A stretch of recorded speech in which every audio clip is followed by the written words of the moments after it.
नमस्कार बच्चों, कैसे हैं आप सब। बच्चों, आज हम सुगम भारती कक्षा 7 का पाठ 1 प्रार्थना पढ़ने जा रहे हैं। इसके कवि डॉक्टर जय कुमार जलज हैं और इसकी जो विधा है वो कविता है। प्रार्थना कविता का सार। कवि हमें जागरूक बनकर देश की रक्षा करने के लिए कह रहा है। हम अपनी शक्ति और बुद्धि का सदुपयोग करें ताकि जीवन में आने वाली प्रत्येक मुसीबत का सामना निर्भय होकर कर सकें। हमें किस्मत के सहारे नहीं बैठना चाहिए, बल्कि मेहनत के बल से स्वयं का विकास करना चाहिए। पद्यांशों की संदर्भ प्रसंग सहित व्याख्या। पद्यांश 1। तन से, मन से और बुद्धि से हम सब बहुत बड़े हों, पर्वत से हों सिर ऊंचा कर, सीना तान खड़े हों। कोई कठिन काम हो भारी, हम करके दिखला दें। आंधी से हो मुसीबतों को, बादल सा बिखरा दें। संदर्भ। प्रस्तुत पंक्तियां हमारी पाठ्य पुस्तक सुगम भारती के पाठ 1 प्रार्थना से ली गई हैं। इसके रचयिता डॉक्टर जय कुमार जलज हैं। प्रसंग। प्रस्तुत पंक्तियों में कवि ने हमें प्रेरणा देते हुए कहते हैं कि हम अपनी बुद्धि और बल का प्रयोग करके जीवन में उत्पन्न मुसीबतों का मुकाबला करें।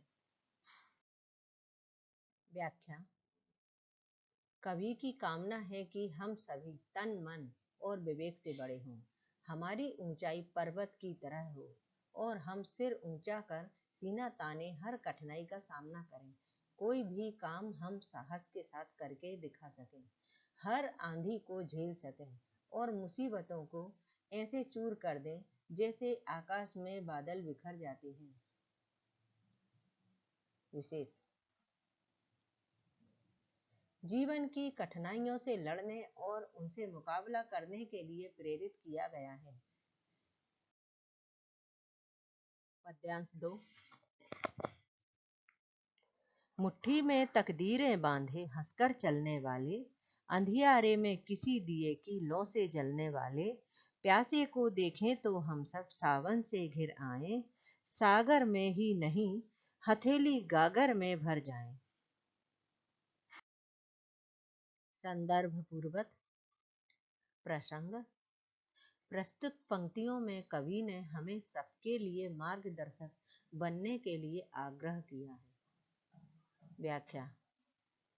हमें अपनी तकदीर खुद बनानी चाहिए। हमें हमेशा प्रसन्न रहना चाहिए।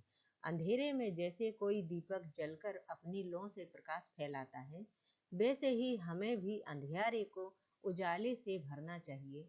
किसी प्यासे की प्यास बुझाने की क्षमता हमें होनी चाहिए। हम दुनिया को संतुष्ट कर सकें, ऐसी क्षमता हमारे अंदर होनी चाहिए। हम दुनिया को राह दिखाएं और उसकी हर जरूरत पूरी कर सकें। पद्यांश 3। थके हुए के लिए हवा की तरह सदैव बहें हम, धरती से हों अपने सुख दुख को चुपचाप सहें हम। उठे हमारा हाथ दीन दुखियों का दुख हरने को, रहे न फुर्सत बैठे आंखों में आंसू भरने को। संदर्भ पूर्वक। प्रसंग। प्रस्तुत पंक्तियों में कवि ने कमजोर और दीन दुखियों की रक्षा के लिए प्रेरित किया है। व्याख्या। कवि यह कामना करता है कि हर थके हारे लोगों को सुकून दे सके, धरती की तरह हम लोगों की हर तरह जरूरत पूरी कर, हम स्वयं पर आए सुख दुख को सहन कर सकें, हमें अपने आंसू पोंछने की कभी फुर्सत ना मिले, हम सारा समय दूसरों के दुख दूर करने में लगा दें, उन्हें आराम पहुंचाने में लगा दें। पद्यांश 4। माँ इन नन्हे हाथों को बस यह प्रसाद दो अपना, ये उस तक भी पहुंचे जिसको सब कहते हो सपना। संदर्भ पूर्वक। प्रसंग। प्रस्तुत पंक्तियों में बच्चे प्रार्थना में माँ से आशीर्वाद मांग रहे हैं। व्याख्या। कवि माँ से यह आशीष पाना चाहता है कि वह उसे ऐसा आशीर्वाद दें कि वह हर उस ऊंचाई को छू सके जो हर किसी के लिए सपना सा रह जाता है। हम हर तरह से परिपूर्ण हो सके और हर असंभव ऊंचाई को छू सके।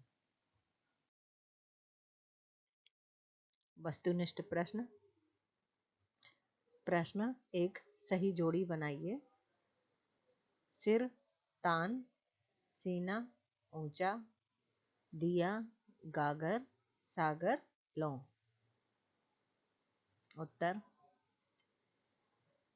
सिर का ऊंचा, सीना का तान, दिया का लौ, सागर का गागर। प्रश्न 2, दिए गए शब्दों में से उपयुक्त शब्द चुनकर काव्य पंक्तियां पूर्ण कीजिए। पहला, अपने सुख दुख को रिक्त स्थान, सहे हम, चुपचाप या हर्ष। दूसरा है, थके हुए के लिए खाली स्थान, सदा बहे हम, दबाव की तरह या हवा की तरह। नंबर 3, बैठे आंखों में खाली स्थान, भरने को, आशा या आंसू। नंबर 4, माँ इन नन्हे हाथों को बस यह खाली स्थान, दो अपना, प्रहार, प्रसाद। उत्तर, पहले खाली स्थान में चुपचाप, दूसरे खाली स्थान में है दवा की तरह, तीसरे खाली स्थान में आंसू, चौथे खाली स्थान में प्रसाद। अति लघु उत्तरीय प्रश्न।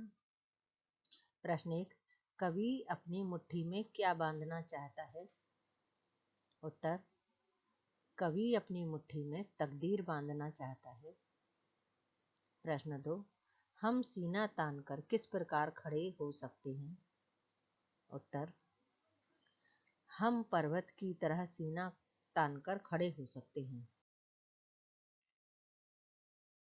प्रश्न 3, कवि नन्हे हाथों में किस प्रसाद को चाहता है?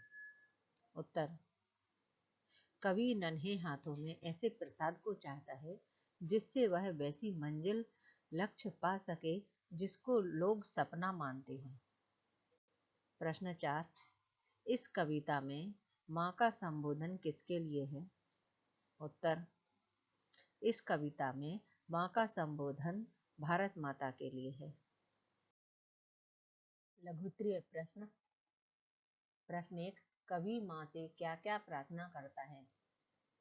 उत्तर, कवि माँ से प्रार्थना करता है कि वह बुद्धि और बल में श्रेष्ठ बने, उसका सिर पर्वत सा ऊंचा हो, ताकि वह सभी कठिनाइयों का डटकर मुकाबला कर सके।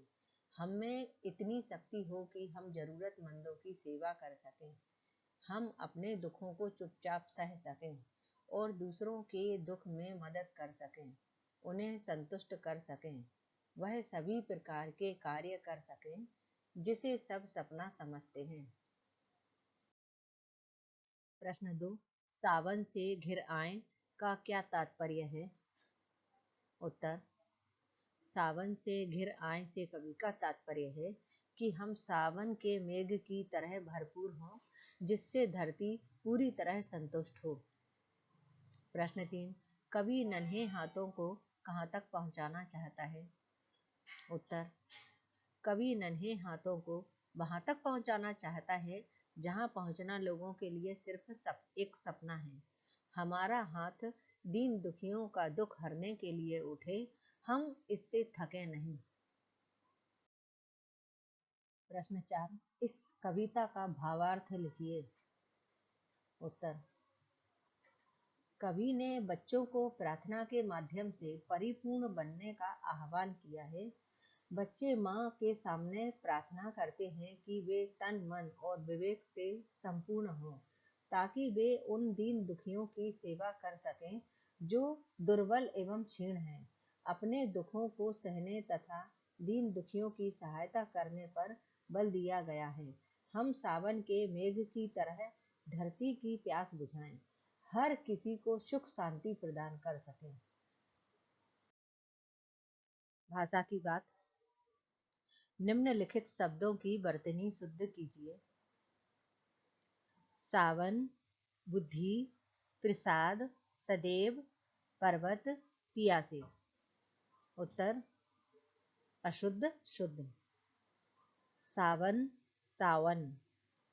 प्रसाद, प्रसाद। पर्वत, पर्वत। अशुद्ध, शुद्ध। बुद्धि, बुद्धि। सदैव, सदैव। प्यासे, प्यास। प्रश्न 2। निम्नलिखित शब्दों के दो दो पर्यायवाची शब्द लिखिए। पर्वत, सागर, सिर, हवा, धरती, आंख। उत्तर शब्द पर्यायवाची शब्द। पर्वत पहाड़, शैल। सिर मस्तक, शीश। सागर समुद्र, जलधि। हवा वायु, पवन। धरती धरा, भूमि। आंख नेत्र, लोचन। प्रश्न 3। निम्नलिखित शब्दों के विलोम शब्द लिखिए। ऊंचा, कठिन, अंधियारा, सुख, बड़े, बिखरना। उत्तर शब्द विलोम शब्द। ऊंचा, नीचा। कठिन, सरल। अंधियारा, उजियारा या उजाला। सुख, दुख। बड़े, छोटे। बिखरना, समेटना। तो बच्चों, आपके लिए इस पाठ में जो भी क्वेश्चन आए या कोई समस्या हो तो आप कमेंट्स बॉक्स में पूछ सकते हैं। धन्यवाद।